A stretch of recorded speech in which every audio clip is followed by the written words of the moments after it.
नमस्कार, मैं हूं शीतला तिवारी और हमारे साथ वरिष्ठ पत्रकार भालचंद पांडे जी हैं। दरअसल दोस्तों, आज जो है हम पांडे जी से जानने की कोशिश करेंगे कि आखिर यूपी पंचायत चुनाव पर ग्रह क्यों लगा। यानी कि उत्तर प्रदेश का पंचायत चुनाव जो है अब कुछ आस जो है दिख रहा है। लोग यह कह रहे हैं कि उत्तर प्रदेश पंचायत चुनाव जो है वह जुलाई में होगा, कोई कहता है जून में होगा, कोई कहता है अगस्त में होगा, कोई कहता है नहीं होगा, विधानसभा चुनाव के बाद में होगा। तो आज पांडे जी से हम जानने की कोशिश करेंगे कि आखिर पांडे जी उत्तर प्रदेश क्या पंचायत चुनाव पर कुछ सिग्नल जो है लग रहा है, हरी झंडी कुछ मिल रही है। पांडे जी क्या लगता है आपको?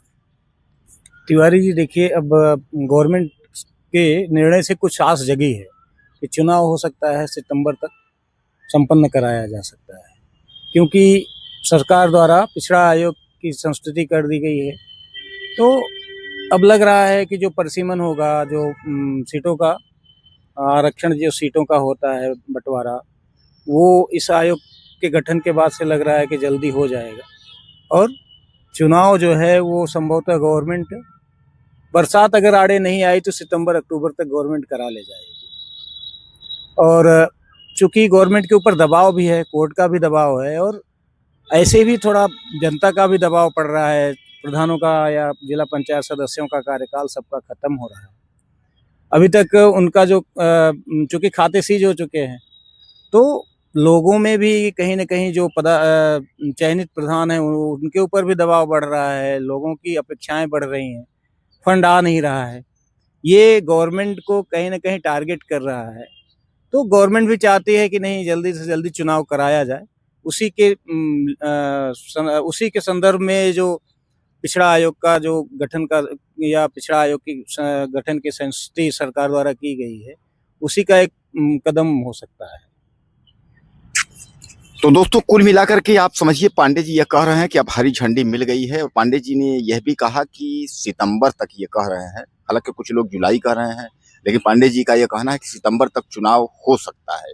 तो पांडे जी, आखिर जैसे बरसात का समय है, और बरसात के समय में क्या सरकार ऐसा नहीं हिला हवाली करेगी कि अरे बरसात है, बरसात निकल जाए तो उसके बाद ठंड का मौसम आएगा, अक्टूबर नवंबर दिसंबर में, तब करेंगे। लेकिन उसी समय माघ मेला भी है, और माघ मेला तो आजकल चूंकि प्रयागराज का माघ मेला मनाया जाता है, जैसे कि एक तरीके से मिनी महाकुंभ के जैसे मनाया जाता है। अब अगर इन सबको अगर देखा जाए तो उसके बाद फिर 2027 का बिगुल बज जाएगा। तो क्या लगता है कि कहीं ऐसा तो नहीं है कि सरकार जो है वो हीला हवाली करके और यह आरक्षण का बहाना करके, यह सब करके उसके बाद चुनाव टालना चाहती हो कि भाई फिर समय नहीं रहेगा, कह देंगे कि भाई अब समय नहीं है। क्या लगता है आपको?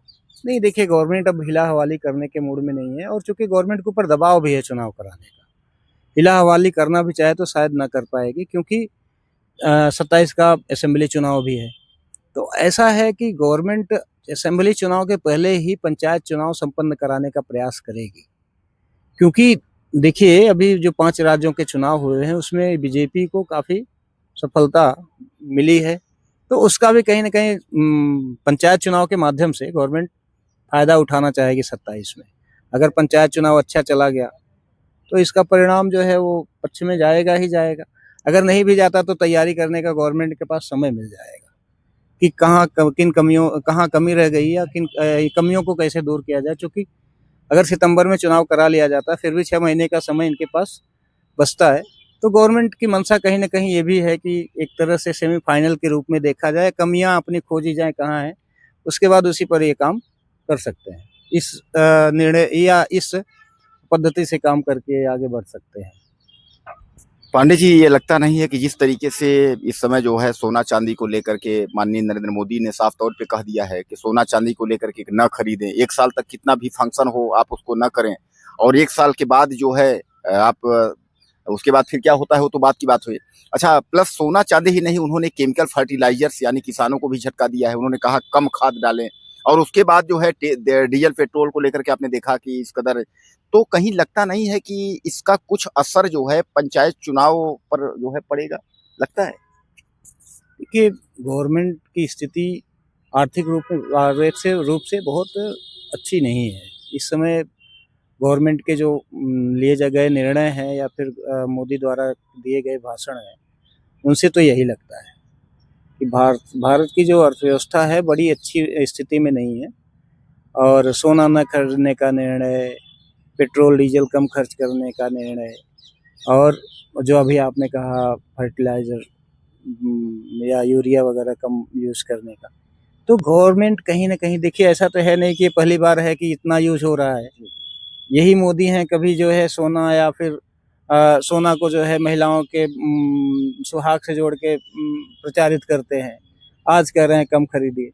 तो अपनी कमियों को उजागर करने के लिए पब्लिक पर एक तरह से भार डालना चाहते हैं कि आप कम खरीदेंगे तो उससे गवर्नमेंट के ऊपर इम्पोर्ट कम करना पड़ेगा और बाहर विदेशी मुद्रा कम खर्च करना पड़ेगा, भारत का थोड़ा बचत होगा। तो ये कहीं न कहीं गवर्नमेंट या प्रधानमंत्री जो है अपना पल्ला झाड़ना चाहते हैं, अपनी ज़िम्मेदारियों से भाग रहे हैं। क्योंकि इस समय जो स्थिति है, वैश्विक परिदृश्य जो बन रही है, उसमें भारत की जो स्थिति बन रही है बहुत अच्छी नहीं है। वो चाहे गल्फ कंट्रीज़ को देखिए वहाँ पर युद्ध चल रहा है। रसिया से भी अब चूँकि जो समय सीमा थी अमेरिका द्वारा दी गई थी, ख़त्म हो गया है। तो कहीं न कहीं दबाव जो है गवर्नमेंट पर है और उसमें अगर सोना-चांदी भी इसी मात्रा में खरीदते रहे तो जो भारत का विदेशी मुद्रा भंडार है वो कम होगा और ये जो भारत के ऊपर बोझ है वो और भी बढ़ेगा। ये इसी का परिणाम है कि मोदी जी कह रहे हैं कि आप कम सोना खरीदिए, कम पेट्रोल डीज़ल यूज़ कीजिए। जबकि हकीकत तो ये है कि आज अभी भी लोगों के पास क्रय क्षमता सोना की कम हुई है। इसी स्थिति में अगर फिर से अपील करी जा रही तो कहीं न कहीं ये ठीक नहीं है। देश की स्थिति को कहीं कमज़ोर ही दर्शाती है। एक बार हमारे आप जो पंचायत के प्रतिनिधि जो चाहे ग्राम प्रधान हों और ब्लॉक प्रमुख हों या बीडीसी हों, तमाम खासकर ग्राम प्रधानों के लिए जो है आप एक बार आश्वासन दे दें। दरअसल उन्होंने बहुत तैयारी की, काफ़ी खर्च कर दिए हैं। अब एक बार वह लोग चुप्पी साधे हुए हैं, तो एक बार वह जानना चाहते हैं कि क्या हम तैयारी शुरू कर दें पंचायत चुनाव की या फिर अभी जो है इंतज़ार करें? क्या कहेंगे आप? नहीं अब उतने जितने भी पंचायत में भाग लेने वाले कर्मी हैं या जो भी पदाधिकारी हैं, वो ताल ठोकने के लिए तैयार हो जाएँ। आने वाला जो समय है मान के लिए 1 से 2 महीने के अंदर लगभग स्थिति फाइनल हो जाएगी और चुनाव जुलाई नहीं तो सितंबर तक गवर्नमेंट कराएगी या फिर हो सकता है कराने के पक्ष में है। तो कुल मिलाकर के दोस्तों आपको क्या लगता है? पांडे जी ने यह बता दिया है कि जुलाई से लेकर के सितंबर के बीच जो है यूपी का पंचायत चुनाव 2026 होना तय है। जैसा कि आप जानते हैं 26 मई जो है पंचायत चुनाव का जो कार्यकाल है वो खत्म हो जाएगा और 26 मई के बाद जो है नया सरकार का गठन होना चाहिए, पंचायत सरकार का। तो पांडे जी ने कह दिया है कि अब जो है जुलाई से और सितंबर तक जो है आप इंतजार करिए। इस पर आपको क्या लगता है कि चुनाव इन्हीं 2-3 महीनों के बीच में होगा या आपके दिमाग में कुछ और चल रहा है कि विधानसभा चुनाव के बाद होगा? अपनी राय मुझे आप ज़्यादा से ज़्यादा मैसेज करिएगा। अगले वीडियो में फिर मिलते हैं।